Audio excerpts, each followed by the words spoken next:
사랑하는 여러분, 오늘 이 말씀은 그러니까 모세가 시내산에 올라가서 십계명 여호와의 말씀을 받는 장면, 또 한 가지는 그 산 위에서 이와 같은 은혜의 장면이 있는가 하면 산 아래에서는 금을 다 모아다가 금송아지를 만들고 있는 어처구니 없는 일들을 보게 됩니다. 어쨌거나 하나님의 약속은 우리가 가나안 그 땅까지 가는 것입니다. 우리가 믿음을 시작하고 지금 이렇게 믿음의 경주를 하고 있는데, 사실은 주님이 호각을 부르고 여기까지라고 하는 사인이 있기까지는 우리는 달려가던 이 걸음을 완주해야 됩니다. 이 사실을 모르기 때문에 많은 사람들은 골고다 언덕 그 십자가에 터치다운 십자가를 붙잡아야 구원을 얻을 수 있는데, 골고다 언덕을 향해 올라가다가 그만 예수 그리스도가 십자가에 달려 돌아가셨다는 이야기를 듣고 갈릴리 바다로 다시 먹고 사는 문제를 위해 내려갔던 것을 우리는 잘 알고 있습니다. 여러분, 가나안을 인도하기 위해서 하나님은 그 이스라엘 백성에게 가장 필요했던 것이 무엇이냐면 하나님의 말씀이라는 것입니다. 성도는 말씀의 반석 위에 세워질 때 그 삶을 완주하고 승리할 수 있다는 것이죠. 그래서 다른 것을 준비하는 것이 아니라 주의 말씀이 우리 가운데 채워지면 우리 삶의 위기나 시험이 왔을 때 그 먹었던 말씀이 항상 기억나고 생각나서 용수철같이 튕겨나올 때 우리는 그 말씀으로 승리할 수 있는 것입니다. 오늘 모세가 시내산에서 40일 금식 기도하며 여호와께서 직접 돌판에 써주신 그 말씀을 받고 있을 때 영광스러운 그 순간과 달리 산 아래에는 아론과 그 백성들이 금송아지 우상을 만들어서 절하며 광란의 축제를 벌이고 있는 것을 보게 됩니다. 가장 거룩한 그 시간, 가장 영광이 우리 가운데 찾아온 그 시간, 가장 내 삶 가운데 고귀하고 귀한 그 시간에 사단은 여과 없이 그 틈을 비집고 들어와서 말씀 없는 자들을 해짓고 그 영광의 순간에 참여하지 못하게 하는 능력도 있다는 것을 아셔야 됩니다. 그래서 주와 주의 은혜의 말씀에 이 에베소 교회를 부탁한다고 하는 사도 바울의 그 고백을 들으면 교회는 처음부터 끝까지 주의 말씀 위에, 아니 우리의 인생의 건축이 주님의 말씀 위에 건축될 때 승리할 수 있다는 것입니다. 여러분, 아무리 좋은 세상, 좋은 때를 살아도 주님의 말씀이 우리 가운데 있지 않게 되면, 그 이상, 그 하나님의 음성이 끊어지게 되면 우리는 산자나 죽은 자와 같은 삶을 살게 되는 것이죠. 이로써 이스라엘 백성은 언약의 핵심인 십계명을 받게 되는데, 십계명의 가장 중요한 요지는 첫째 계명과 둘째 계명입니다.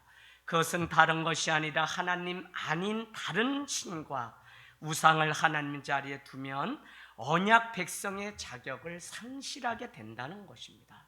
여러분, 왜 이 첫째와 둘째 십계명, 나머지 8개보다도 하나님만을 나의 유일신으로 섬기라고 말씀하고 있냐면, 아무리 8가지를 다 지킨다고 해도, 내 부모를 공경하고 이웃의 아녀자를 탐하지 않는다고 해도 우리는 하나님만을 우리의 유일한 구원자로 고백함이 없게 되면 이 8가지를 지킬 수 없을 뿐만 아니라 결국은 믿음은 하나님을 섬길 건지 세상을 섬길 건지의 문제이기 때문에 나 외에 다른 신을 섬기지 말라고 하는 1계명과 2계명이 우리 신앙 가운데 정확해야 된다는 것입니다. 여러분, 오늘 산 아래에서 백성들은 우상을 만들고 있습니다. 어쩌면 오늘 교회를 다니면서도 세상 가운데 가서 똑같이 우상을 만들면서 더 견고한, 원래는 그냥 가는 곳마다 아브라함을 비롯한 그 백성들이 제단을 움직이는 제단을 쌓고 어느 곳에든지 예배했는데, 인간의 탐심과 그 우상 숭배는 바벨탑을 쌓아 더 높이 쌓아서 자기의 이름을 높이려고 하고, 그것이 마치 예배인 양 착각하는 일들이 생겼다는 것입니다. 여러분, 이 일로 인해서 진노하시는 하나님을 알게 되면서 모세는 하나님 앞에 기도하는 장면이 나오게 됩니다. 그런가 하면 15절에서 20절은 맹렬하게 분노하고 21에서 24절까지는 무엇을 잘못했는지 모세는 다시 금송아지 만든 그 경과들을 철저하게 조사하게 됩니다. 25절에서 29절은 결국 다수의 백성이 자기의 죄악을 뒤집어쓰고 죽게 되는 일들이 있게 되죠. 모세는 여호와 하나님 앞에 나가서 그 백성들을 위해서 기도합니다. 마치 에스겔 선지자가 무너진 성읍을 가로막고 서서 성 무너진 데를 가로막고 서서 그 백성들을 위하여 중보기도 했던 것처럼 오늘 모세는 정말 내 영혼이 생명책에서 지워질지라도 하나님, 이 땅의 이 백성들을 주님이 이렇게 구원해 내시지 않았습니까? 어떻게 여기서 죽음의 자리까지 내몰 수 있습니까? 라고 간청해 보지만 하나님의 정확한 심판은 1.1획도 변함없이 말씀하신 그대로 이루어지는 것을 우리는 보게 됩니다. 여러분, 우리는 십계명의 이 의미를 잘 알 필요가 있습니다. 나 외에 다른 신들을 두지 말라고 하는 이것, 어떤 형상도 절하지 말고 섬기지 말라고 하는 이것이 우리 신앙생활에 있어서 복음 가운데 살면 반드시 변화되고 능력이 드러나는데 왜 우리 삶에 드러나지 않느냐? 계속 여러분께 말씀드리지만 한국 교회가 복음이 없다는 것입니다.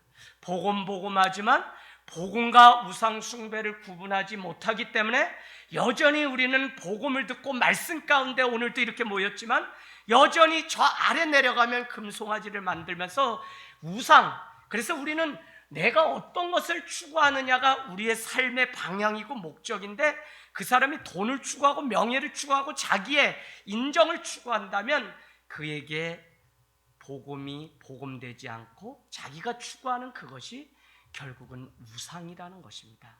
그래서 여러분은 복음과 우상을 잘 이렇게 분별할 수 있어야 정확히 이게 복음적인 삶인지, 복음적 희생인지, 복음적 결단인지, 복음적 용서인지, 우리가 복음에 맞는 합당한 삶인지를 우리가 분별할 수 있어요. 이게 다 복음이라고 믿으면 결국은 우리가 우상 숭배하는 그 일들을 뭘로 둔갑하냐면 탐심이라는 것이 그만 우상 숭배인지 모르고 나를 위해서 하는데 하나님을 위해서 하는 것처럼 둔갑되는 일들을 우리는 보게 됩니다. 여러분, 골로새서 3장 5절 너무 중요하죠. 골로새서 3장 5절 그러므로 땅에 있는 지체를 죽이라. 곧 음란과 부정과 사욕과 악한 정욕과 탐심이니. 탐심은 뭐라고요? 골로새서 3장 5절 탐심은 우상이니라. 우상숭배라고 말씀하고 있습니다. 세상을 살아가면서 얼마나 많은 탐심이 우리 가운데 있는지 모릅니다. 여러분, 많은 죄를 다 연구해 보면 결국은 하나님 외에 다른 것을 추구하고 다른 것을 경외할, 즉 다시 말씀드리면 우상을 숭배하는 것인데 그 우상을 숭배하는 중심에는 무엇이 있냐면 자기 중심성이라는 게 있어요. 무엇을 하든지 아무리 잘 포장하고 내 꿈을 위해서 집 나간 둘째 아들이 행복한 삶을 위하여 아버지 일찍 내 분깃을 가지고 나가겠습니다라고 하지만 아무리 포장해도 그 안에는 자기를 사랑하려고 하는, 내 삶은 내 거라고 하는 자기애라고 하는 자기 중심성을, 그 죄악이 그 가운데 있는 것입니다. 그런가 하면 돌아온 그 아우를 위해서 잔치를 벌였던 아버지에게 나를 위해서는 한 번도 이런 적이 없더니 아버지 어떻게 이렇게 할 수 있습니까? 라고 말하는 그 모습을 통해서 우리는 무엇을 볼 수 있냐면 철저히 내가 아버지를 위해서 무엇을 했다고 하는 자기의라고 하는 이 자기 중심성. 그래서 첫째 아들도 둘째 아들도 다 하나님 앞으로 돌아와야 될 탕자일 뿐이지 뭐 그냥 착한 방식을 택하여 아버지와 한 집에 살고 둘째 아들은 나쁜 방법, 나쁜 놈으로 이렇게 해서 밖으로 나갔다고 해서 우리는 어떤 사람에게는 복음이 필요하고 어떤 사람은 복음이 필요하지 않은 게 아니라 오늘 여기에 있는 우리에게 다 복음이 필요한 것처럼 철저히 자기 중심성, 이 죄악이 보이고 우리가 끊어버리지 않으면 우리는 복음적인 삶을 사는 것 같지만 오늘날의 교회는 자기의 이름을 걸기 위해서, 자랑하기 위해서, 홍보하기 위해서 우리는 우상 숭배를 하면서 살아가게 된다는 것입니다. 여러분, 기도가 무엇입니까? 기도는 우리의 탐심을 위해서 간구하는 것이 아닙니다. 우리의 주인이 하나님으로 바뀌지 않으면 우리가 구하는 모든 것은 내 개인의 탐심, 욕심을 위해서 기도하는 것에 불과하다는 것입니다. 설령 그렇게 욕심을 가지고 내 인생의 길이 척척척척 잘 돼요. 그러면 많은 사람들은 하나님이 나를 축복하시고 형통하구나 라고 하는데, 결국은 여러분이 나무는 그 열매를 보아하는 것처럼 제가 지금 우리 교회가 막 부흥하고 잘 됐다고 했어요. 그러나 리더십을 위임하고 다음 목회자가 세워졌을 때도 그 열매가 온전히 드러나야지, 저 때만 뭐 저의 능력으로 막 하면 그건 건강한 교회가 아닙니다. 그래서 반드시 우리는 열매를 보아야 되는데, 오늘 기도했더니 척척돼서 응답돼서 내가 뭘 하고 했더니, 그런데 그런 건 다 뭐냐면 자기 의가 되고 말아요. 내가 하나님께 이렇게 했더니 하나님이 이렇게, 그걸 다른 말로는 뭐라고 얘기하냐면, 우리가 하나님의 칭의를 얻어서 우리는 그 은혜 때문에 하나님의 자녀, 믿음으로 자녀되었기 때문에 우리는 성화의 삶을 살아가야 되는데, 많은 사람들이 믿는 복음이라는 이 우상 숭배는 무엇이냐면, 내가 하나님 앞에 무엇을 했더니 하나님이 나를 자녀 삼아 주셨다고 이렇게 바꿔서.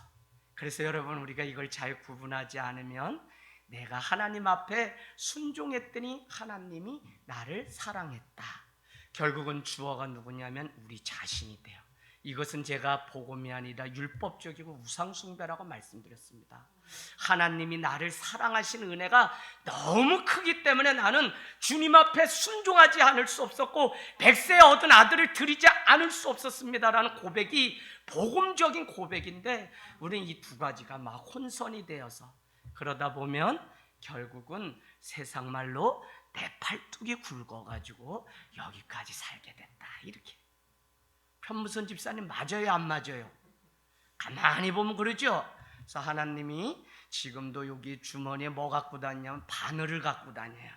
그래서 저거 믿음 있나 했더니 또 자기 자랑하고 자기 잘나서 여기까지. 그럼 어떻게 해요? 하나님 바늘로 그 입 콕콕 찔러 주시죠. 난 그래서 그런지 이 병이 자주 나요. 희한해요. 네, 사랑하는 여러분, 어쨌거나 우리가 기도의 최우선은 나의 주인이 하나님이라는 분명한 믿음이 있을 때 우리는 기도해요. 그러려면 아까 말씀드렸던 것처럼 분명한 하나님에 대한 신앙이 있어야지, 그냥 이것도 신이고 저것도 신이고 그 중에 하나님도 한 가지의 신이다, 이게 아니에요. 우리가 믿는 기독교 신앙은 유일하신 분은, 신은 하나님 한 분밖에 없다고 믿는 것입니다. 할렐루야. 그렇기 때문에 여러분, 많은 로마의 정부도 기독교인들도 탄압할 이유가 없었어요. 왜요? 그냥 너희들도 니네 믿을 거 믿고 제우스 신도 믿고 다 믿으라 이거예요. 그러나 1년에 한 번이고 두 번이고 로마 황제에게 와서 절하고 예배하라는 거예요. 그런데 기독교인들은 유일신 하나님 외에는 없다는 믿음 때문에 다른 종교들은 와서 다 그렇게 협조하는데 기독교인은 그것을 하지 않기 때문에 핍박받은 거예요. 그래서 우리의 핍박은 다른 게 아니라 유일신 사상 때문에 그렇습니다. 그래서 오늘날 우리가 예수를 믿는다는 것은 핍박이 당연히 우리 삶 가운데 있어야지, 그것 없고 그냥 적당히 타협하면서 이래도 흥 저래도 흥 하면 우리는 다 이미 이 땅 가운데서 구원의 길에서 멀리 떠나 있는 삶이라고 할 수 있습니다. 여러분, 거기 한번 써놔 보실래요? 그렇기 때문에 성도는 세상의 기득권, 세상의 기득권을 얻으려고 하늘의 기득권을 이용하는 자가 되면 안 됩니다. 무슨 얘기인지 아시죠? 세상에 내가 탐심하고 내가 가지고 싶은 그 우상 숭배를 가지려고, 그것이 물질이든지 그게 명예든지 아니면 건강이든지 고속도로에 몇 평에 집을 올려놓는 일이고, 서울에 보내는 아들 인서울로 보내는 일, 그런 게 다 우상 숭배라고요. 그래서 여러분, 우리는 세상의 기득권을 포기하더라도 하늘의 그 기도권을 잘 사용해서 우리가 무엇을 위해서 기도해야 되는지. 예전에 당신은 제자입니까? 한가 책 제목이 정확진 않은데, 후안 카를로스 오르티즈라고 하는 아르헨티나의 유명한 목사님이 계십니다. 당신은 제자입니까? 근데 거기 안에 무슨 글귀가 있냐면, 이 땅에 살아가는 성도의 기도가 하늘나라에서 잡동사니 취급당합니다 라는 글귀가 있어요. 그 내용인즉슨 무엇이냐면, 우리가 강구하는 모든 내용들이 결국은 나의 우상 숭배와 탐심을 위하여 강구하는 일이기 때문에 하나님 나라에 이게 쌓여서 하늘문이 열리는 게 아니라 오히려 잡동사니 취급하고, 에이구 오늘도 니 또 그냥 목적 이루려고 하는구나 하고 그냥 이렇게 취급을 당한다는 겁니다. 여러분, 성경에는 상달과 응답이라는 두 가지의 단어가 나옵니다. 응답은 우리가 기도하면 이례적으로 그 문제를 뛰어넘는 패스오버를 이야기합니다.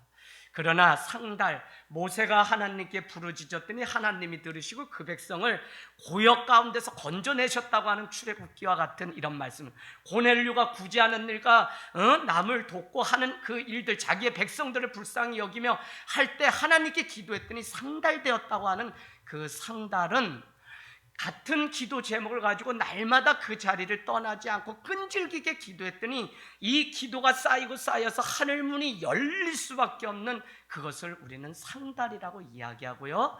상달은 이와 같은 문제가 다시는 일어나지 않는, 그래서 저는 우리가 하나님 앞에 곡사포로 막 쏴 올리는 이 긴급한 기도도 필요하지만, 그냥 낙타 무릎 되도록 그 자리 떠나지 않고 하나님 앞에 기도의 능력을 믿고 기도하는 그것이 하나님 앞에는 영원히 응답받는 상달인 줄로 믿습니다.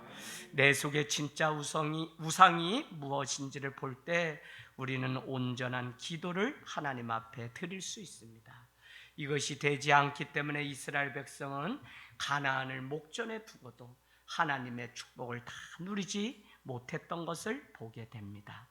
여러분, 하나님은 이미 몇 차례 경고하셨는데도 그들이 우상 숭배를 포기하지 않았던 이유는, 하나님을 섬기면 하나님의 뜻대로 살아가지만 어떻게 해요? 우상을 섬기게 되면 자기의 뜻대로 마음대로 살아갈 수 있기 때문에 이스라엘 백성들은 이와 같은 일들을, 죄악을 범했다는 것입니다.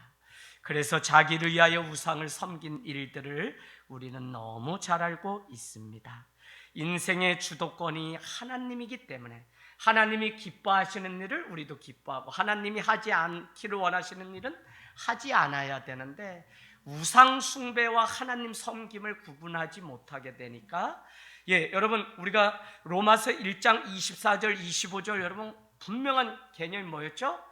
너희는 하나님을 경외해야 되는데, 그 경외는 뭐냐면 피조물이 창조주 조물주를 경외한다고 되어 있는데, 이 피조물이 하나님만을 조물주를 경외하지 않으면 그건 다 우상 숭배입니다. 어떤 것을 거기다 갖다 대고 이웃을 위해서 무엇을 위해서 해도 결국은 그것이 하나님이 주어가 되지 않으면 우리는 자녀가 우리한테 우상 숭배가 될 수 있습니다. 여러분, 오해하지 마십시오. 자녀를 뜨겁게 사랑하셔야 됩니다. 그런데 그것이 왜 우상 숭배가 되냐면, 자녀를 사랑하는 만큼 하나님도 사랑해야 되는데, 자녀를 사랑하고 걱정하는 만큼 하나님을 사랑하고 걱정하는 것은 점점 작아지기 때문에 우상 숭배가 되는 거예요. 근데 이 원리를 모르면, 자녀는 하나님만 못하니까 그냥 내팽개치고 그냥 오직 그냥 교회 와서 영광의 변화산에서 사는 게 믿음인 줄 아는데, 균형 감각을 잃어버리면 그것도 아름다운 신앙이 되지 못한다는 것입니다.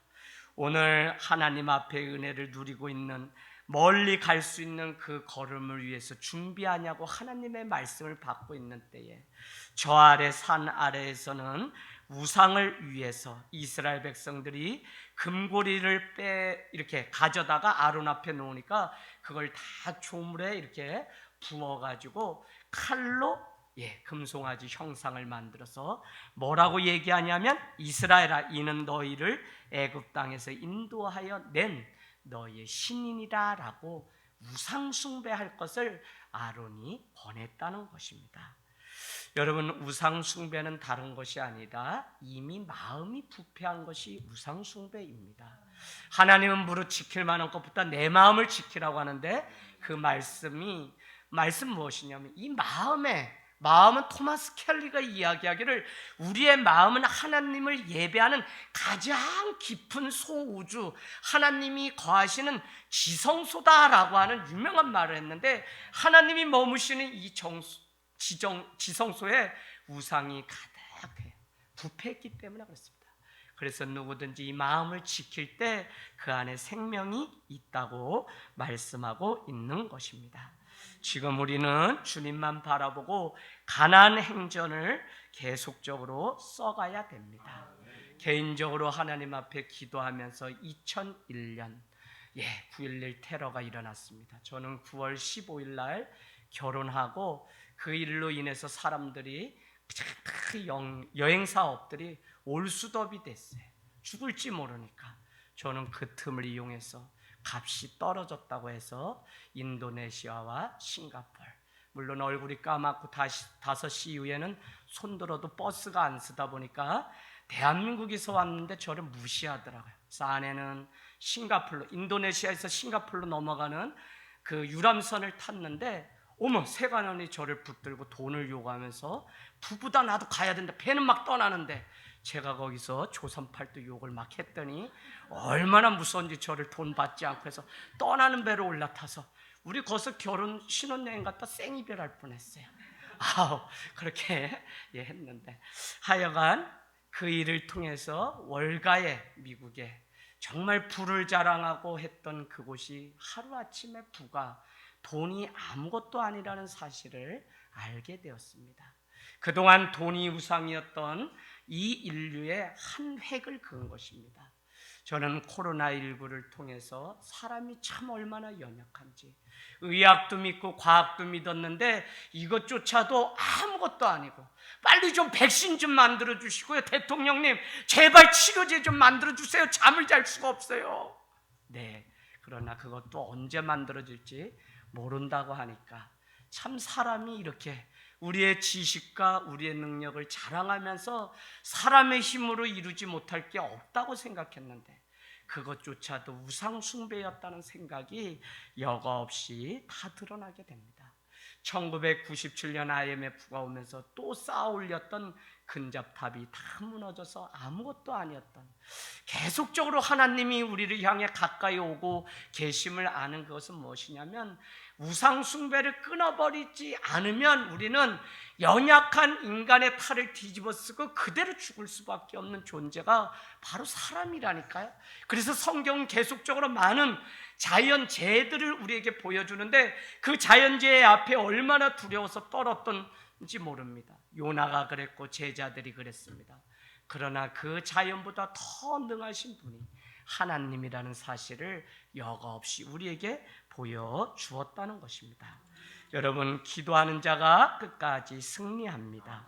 기도의 자리에 나가서 승리하길 원합니다. 출애굽한 이스라엘 백성들의 목적지는 가나안입니다. 약속의 땅 천국입니다. 지금 이 천국을 소유하지 않으면 우리는 그 천국까지 가기도 전에 우상 숭배의 덫에 빠져서 마음과 생각을 다 빼앗겨서 하나님은 온데간데 없는 이 땅에 지금 있는 교회들이 세상의 능욕이 당하고 치욕을 당하는 일들을 보게 됩니다. 우리 마지막으로 디모데전서 6장 찾아서 읽고요. 같이 기도하도록 하겠습니다. 디모데전서 6장입니다. 디모데전서 6장. 제가 돈을 버는 법을 여러분에게 피곤하신데 이렇게 오셨는데 돈 버는 법을 좀 알려드리고 마치려고 합니다. 17절에서 19절 342페이지 신약 342페이지 예, 우리 같이 합독할까요? 17절에서 19절 시작. 내가 이 세대에서 부한 자들을 명하여 마음을 높이지 말고 정함이 없는 재물에 소망을 두지 말고 오직 우리에게 모든 것을 후히 주사 누리게 하시는 하나님께 두며 선을 행하고 선한 사업을 많이 하고 나누어 주기를 좋아하며 너그러운 자가 되게 하라. 이것이 장래에 자기를 위하여 좋은 터를 쌓아 참된 생명을 취하는 것이니라. 아멘. 돈 벌려면 어떡하래요? 그것을 우상으로 섬기지 말고 오히려 낮은 자리에 처해서 버는 게 중요한 게 아니라 어떻게 사용할지를 먼저 잘, 그래서 그것을 어떻게 해요? 18절에 보니까 선을 행하고 선한 사업을 많이 하고 나눠주기를 좋아하기 위해서 돈을 벌게 되면, 어려운 자를 돕게 되면 장래에 자기를 위해서 뭐라 그래요? 좋은 터를 쌓아 참된 생명을 얻는다는 것입니다. 여러분, 사도 바울도 한 교회 목회자였던 디모데에게 부탁하기를 부한 자들 앞에, 야고보서에도 뭐라 그래요? 2장에 보면 저기 남루한 옷을 입은 자는 저기 예배당 끝에 앉아서 넌 거기 앉아라 라고 얘기하고, 가락지를 끼고 참 휘황찬란한 옷을 입고 온 자는 어떻게 내 앞에 와서 앉아라 라고 차별하지 말라고 하면서 이와 같은 예를 들었습니다. 여러분, 늘 우리가 정말 하나님을 경외하지 않으면 차별하는 마음이 우리 안에 와요. 왜요? 우상이, 사단이 그것을 우리 안에 주기 때문에 그렇습니다. 그래서 여러분의 전부가 오늘 이 밤에 여호와 하나님이 되시기를 주님의 이름으로 축복합니다.